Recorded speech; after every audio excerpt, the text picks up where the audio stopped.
RPGAD 2024, ça c'est pas plate. Bonjour pour le RPGHD jour 14. Papa DM et sa fameuse chaîne. N'oubliez pas de vous inscrire, vous abonner, faites des likes et des commentaires. Moi, c'est juste Yannick Bégin de la chaîne Let's Bégin, c'est bien correct. Donc, aujourd'hui, on parle de personnages. Donc, compelling characters, des personnages intéressants, inspirants, quelque chose qui t'a marqué. C'est quel personnage dans la dernière année que tu t'es dit, ah, lui, j'aimerais ça le revoir, j'aimerais ça le rejouer? D'après toi, c'est qui? Ben, je- Eh oui, c'est ah, lui, c'est mon, Beta, man. ah. Mais c'était tellement bien, Beta, mais moi, c'est pas lui que j'ai écrit. Mais c'est pas grave. Beta, Ah, c'était là. quand même bien. Non, Faut dire que, mais oui, OK, c'est Beta, vrai. c'est mon personnage à jouer dans la campagne de Vazgrim. Il y avait un rôle important à jouer dans la campagne. J'ai essayé de faire, par 3 fois, j'ai essayé d'enregistrer ça, ce game-là, ce que j'avais vécu là-dedans, et c'est toujours beaucoup trop long. Fait que j'ai juste abandonné l'idée. Mais grosso modo, je jouais un robot avec des émotions.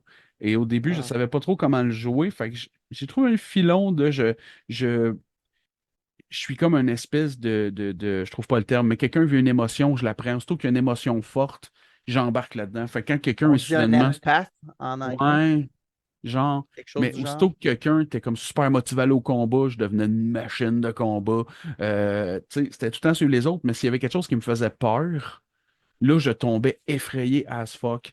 Et à travers tout ça, en découvrant mon destin, je réussissais comme un peu à me séparer de ça. Je restais très émotif, mais ça m'a vraiment fait travailler mon roleplay et je me suis vraiment beaucoup attaché à ce personnage-là qu'on a fait une dizaine de games. C'est le seul personnage qui est accroché présentement dans mon bureau. Je l'ai vraiment beaucoup aimé et j'ai beaucoup aimé le fait qu'à la fin, il soit mort parce que j'aime que les personnages meurent, spécialement quand je les aime autant parce que c'est fini, décroche Dave.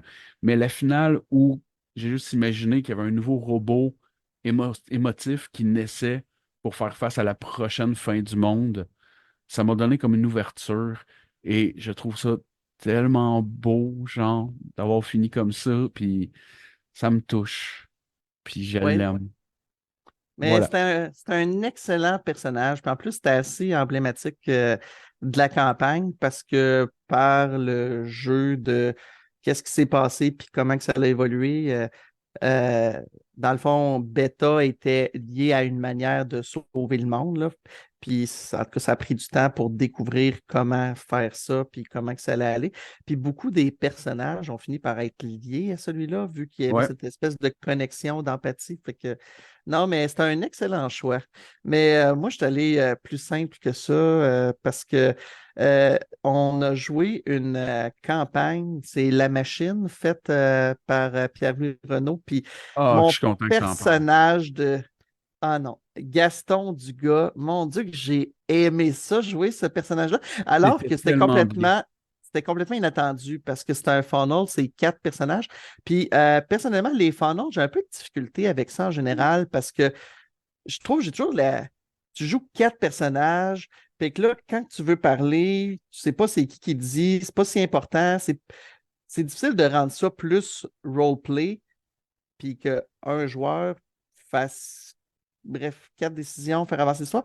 Fait que pour cette game-là, j'ai juste fait, mes 4 personnages ont des voix différentes et une personnalité différente que je crée au départ. Rien de bien, bien compliqué. Je sais que les funnels, on n'est pas supposé faire ça parce que les gens peuvent mourir après 2 secondes de jeu, mais j'étais prêt à prendre le risque. Puis Gaston Dugas était l'un de ceux-là. Puis c'était juste complètement ridicule. C'est le gars le plus gars au monde. Puis son rêve, c'est d'être un animateur de radio, puis il se fait envoyer dans la Deuxième Guerre mondiale. Puis lui, il s'attendait à avoir des systèmes radio, puis de technologie. Puis finalement, non, on lui a juste mis un gun dans les mains, puis on l'envoie mourir au front. Mais Gaston Dugas parle toujours comme s'il était à la radio. Donc, prêt au combat. Si on a une décision, prends la bonne et on avance. Fait que c'était juste tellement ridicule d'avoir Ouais. cette Il, voix-là puis cette attitude-là il en était tellement permanence. caricaturé qu'en fait, on a comme compris le personnage super vite.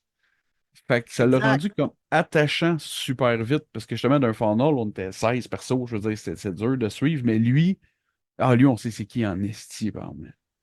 Puis moi, je l'ai dit, Gaston, faut que tu prennes ça. Puis je veux dire, qu'on fasse je sais pas, du Vamp ou qu'on rejoue à ce jeu-là ou à un jeu de cowboy, je veux revoir Gaston juste parce que, mon Dieu, que c'était drôle puis c'était le fun. Exact. Puis j'ai pris ce personnage-là parce que c'était même pas sur une longue campagne. Tu sais, c'était un one-shot, puis ça m'a juste marqué. Puis j'ai juste hâte qu'il revienne sur une forme ou une autre parce que c'est tellement facile puis tellement efficace comme Ouais. personnage. Ben C'était deux voilà, bons c'était choix, ça. des très bons choix aujourd'hui. On va arrêter ça là, j'en avais un plan B, mais on en rejasera, mais qu'on ait pesé off. On se revoit demain, le dé. À demain. RPG a day.